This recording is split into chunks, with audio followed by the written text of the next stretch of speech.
Romans 16:1 says, I commend you to our sister Phoebe, who is a servant of the church which is at Cenchrea.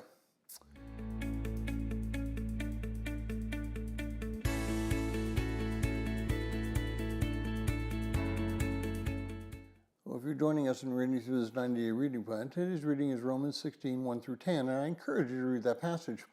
Now, as Paul ends his letter to the Roman church, we get to see a little bit of who he is in real life. It is in this chapter of 16 where Paul opens up his heart to greet those who he personally knows and who has impacted his life. I'd like to think back for a moment to 2 or 3 people who have impacted your walk in Christ, and perhaps it was a Sunday school teacher or a pastor that you knew.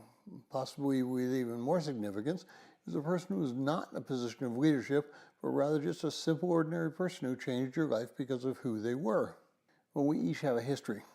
Each of us can tell stories about people that we have been with, places we have gone, and how single individuals have changed the whole character of our lives. How many times do we stop and pray for those people? How many times do we pick up the phone, write a letter, or send an email to someone who has been extremely special in your life?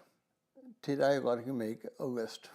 Fill it with 3 or 4 names of people who God has allowed to come into your life, and then contact them in some way. You can either call them, electronically message them, or be really old-fashioned and write a letter to them, explaining how their lives have changed your life. Then I'd like you to make another list.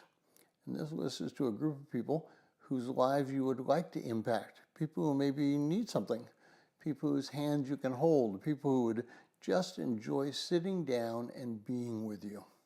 Today, I'd like you to think about how you will impact the world for Christ through your relationship with others.